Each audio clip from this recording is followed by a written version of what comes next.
Michael qui part bientôt au Japon et qui me dit qu'il appréhende un petit peu le moment de l'atterrissage entre la fatigue du voyage, le décalage horaire, le choc culturel et puis potentiellement tout ce qui va avec, se repérer, trouver son transport, son hôtel, demander son chemin, etc.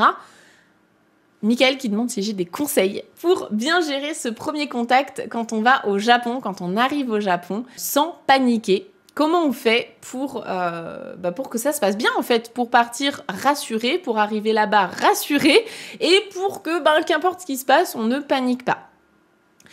Alors déjà, il y a Betty qui nous dit, Betty Sensei de notre équipe, qui dit que la fatigue et le décalage horaire, ça peut faire office un petit peu de désinhibition, tu vois, pour parler en japonais, pour demander son chemin, parce que on n'est plus dans son état, on va dire, classique.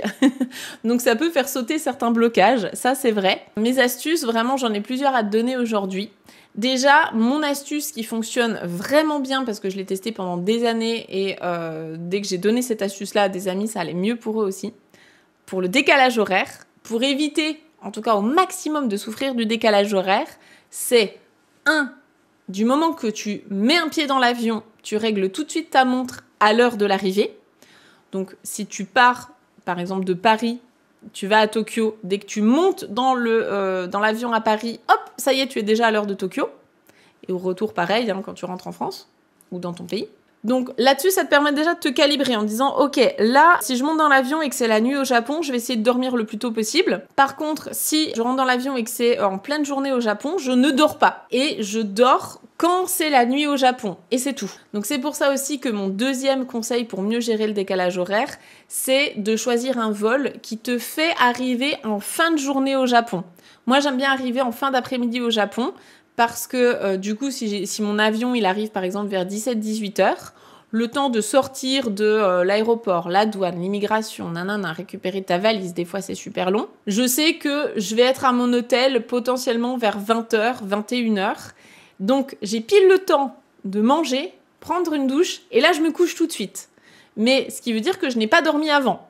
Moi j'essaie vraiment d'arriver au Japon en étant fatiguée et de me coucher tout de suite. Après, parfois, on n'a pas le choix et on fait comme on peut. Mais en tout cas, voilà, si tu peux faire ces deux astuces-là, déjà, ça aide énormément à moins souffrir du décalage horaire. Maintenant, dans ta question, il y avait quand même le mot « paniquer ». Comment faire pour gérer le premier contact avec le pays sans paniquer?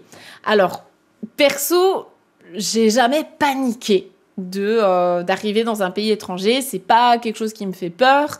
C'est pas quelque chose... Enfin voilà, moi je suis plus waku waku, tout excitée de découvrir, etc. Et je sais que dans tous les cas, je vais m'en sortir. Je peux demander mon chemin aux gens. Maintenant, on a Internet, on peut aussi se faire aider par Google Maps, etc. Je ressens pas cette notion de panique. Mais j'entends que toi, tu as peut-être besoin d'être plus rassuré que moi quand tu voyages, notamment un voyage aussi loin, etc. Ça peut effectivement déboussoler et je l'entends totalement. Ce que je peux te conseiller, c'est te renseigner, voilà justement, te renseigner au maximum pour que tu aies le moins de zones grises possible. Parce que ce qui fait peur, c'est l'inconnu. L'humain, en général, n'a peur que d'une seule chose, c'est de ce qu'il connaît pas. S'il connaît pas, s'il maîtrise pas, il a peur. Et du coup, renseigne-toi. Renseigne-toi sur tout ce qui te fait peur. Est-ce que ce qui te fait peur, c'est de pas savoir trouver ton chemin entre l'aéroport et l'hôtel ? Du coup, regarde comment tu y vas avant de partir. Est-ce que ce qui te fait peur, c'est pas de pas savoir quel ticket de train acheter ? Est-ce que... Voilà, essaie de lister un petit peu tes peurs et de te renseigner au maximum avant.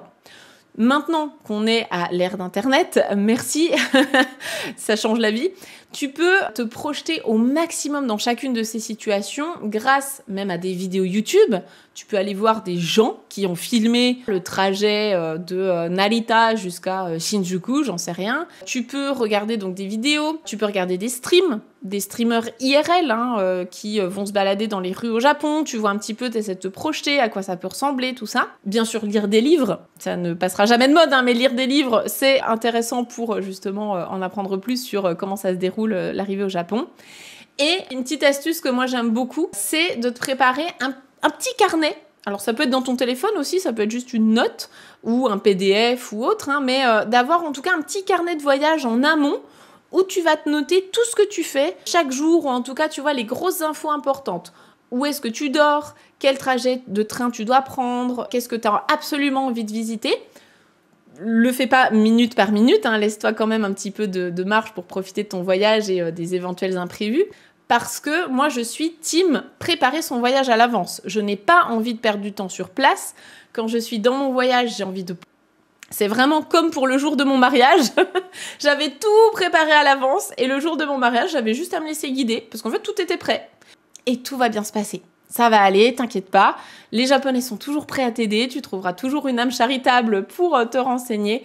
Il n'y a pas de raison de paniquer. Et rien que le fait que tu te poses la question, ça montre aussi que tu as cœur de bien faire. Donc, je pense que ça va très, très bien se passer pour toi. Et je regarde un petit peu là dans le chat de la classe en ligne, là, les élèves. Florence qui dit, tant qu'on est entouré d'êtres humains, a priori, on peut être aidé, donc pas de panique. Je suis 100% d'accord. Surtout au Japon, où quand même, c'est globalement très, très safe.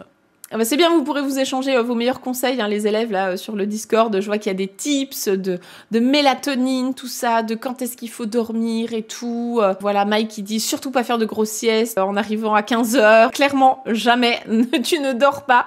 Au pire, tu te couches à 20h, mais tu dors pas avant, hein, ça c'est clair. Voilà, il y a Sylvie qui dit « Les Japonais sont très sympas, quand ils te voient en difficulté, ils t'aident avec beaucoup de gentillesse. » C'est évident, bien sûr.